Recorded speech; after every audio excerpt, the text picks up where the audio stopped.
MSME, micro small medium enterprises, ये क्या है साहब? माइक्रो स्मॉल मीडियम एंटरप्राइजेज, ये एमएसएमई में रजिस्ट्रेशन किन लोगों के लिए आवश्यक है, कैसे होता है, क्या प्रोसेस है, पूरा काम कैसे रहता है, डॉक्यूमेंटेशन क्या चाहिए, खर्चा कितना आता है, कितना टाइम लगता है, इस सब के बारे में हम जानेंगे इस अपने छोटे से वीडियो में। और इस वीडियो को अंत तक देखिए और इसमें मैं आपके साथ रहने वाला हूँ फाइनेंशियल प्लानर पंकज खंडेलवाल, और हम बात कर रहे हैं अपने यूट्यूब चैनल इन्फिनिटी के ऊपर। तो आज हमारा डिस्कशन का पॉइंट है एमएसएमई।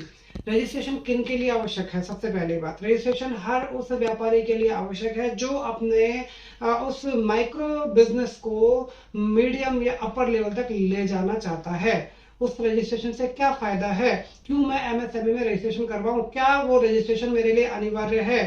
पहली बात, ये अनिवार्य रजिस्ट्रेशन में नहीं आता। आप चाहें तो रजिस्ट्रेशन करवाएं, आप चाहें तो ना करवाएं, चाहेंगे करवाएंगे, लाभ आपको मिलने वाला है। किस तरह का लाभ? कई तरह का लाभ। सबसे पहला, फाइनेंशियल बेनिफिट, मॉनेटरी बेनिफिट।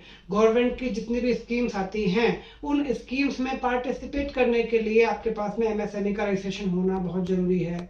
दूसरा लाभ, अगर आपकी सामने वाली पार्टी ने आपका अमाउंट होल्ड कर लिया है, काफी बड़ा अमाउंट का चेक जो था वो आपका रिटर्न करवा दिया है, भुगतान नहीं किया है, ऐसे में अगर आप फाइल करना चाहते हैं केस, तो वहां पर आपको ये एमएसएमई का सर्टिफिकेट बहुत काम आने वाला है। तीसरी चीज, एमएसएमई के इस रजिस्ट्रेशन के माध्यम से आप गवर्नमेंट की स्कीम्स में पार्टिसिपेट करवाएंगे, गवर्नमेंट की जो योजनाएं हैं उनमें आप भागीदारिता निभा पाएंगे। इस तरह से इसकी ये अनिवार्यता है, लेकिन ये कंपलसरी डॉक्यूमेंटेशन में नहीं आता है। मैं फिर से रिपीट कर रहा हूँ, ये जैसे जीएसटी है कि आपको 20 लाख रुपए से ऊपर का टर्नओवर गया तो आपको जीएसटी लेना कंपलसरी है, ऐसा एमएसएमई के साथ में नहीं है। आप लेना चाहें तो ले सकते हैं, नहीं लेना चाहें तो ना ले, ये आपका लुकआउट है। एक चीज और स्किप हो गई थी, वो मैं ऐड करना चाह रहा हूं। अगर आप अपने ब्रांड का ट्रेडमार्क करवाना चाहते हैं, उस ब्रांड को रजिस्टर्ड करवाना चाहते हैं, और अगर आपकी कंपनी प्राइवेट लिमिटेड है, तो आपकी जो फीस है वो हाफ हो जाती है अगर आपके पास में एमएसएमई का रजिस्ट्रेशन है।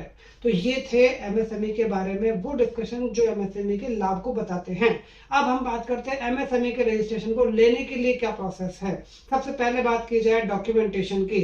एमएसएमई का रजिस्ट्रेशन लेने के लिए आपको जो दस्तावेज चाहिए उनमें आता है पैन कार्ड, आधार कार्ड, फोटो और बिजली का बिल। साथ में आपको मेल आईडी और मोबाइल नंबर अपने को वहां डिटेल में मेंशन करना पड़ेगा और आपको एमएसएमई का रजिस्ट्रेशन अप्लाई कर सकते हैं। डॉक्यूमेंट्स के बाद में बात आती है अमाउंट की, कि एमएसएमई लेने के लिए मुझे कितना खर्चा करना पड़ेगा।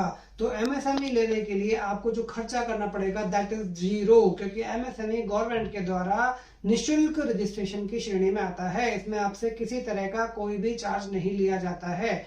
आप या तो डायरेक्टली गवर्नमेंट के पोर्टल पर जाकर आप रजिस्ट्रेशन कर सकते हैं, या फिर आप ई मित्रा पर जाकर भी इसके लिए आवेदन लगा सकते हैं, या फिर आप किसी कंसल्टेंट के माध्यम से भी अपना एमएसएमई का रजिस्ट्रेशन हासिल कर सकते हैं। तीसरी बात आती है कि एमएसएमई का रजिस्ट्रेशन लेने के लिए मुझे लगभग कितना समय लगेगा।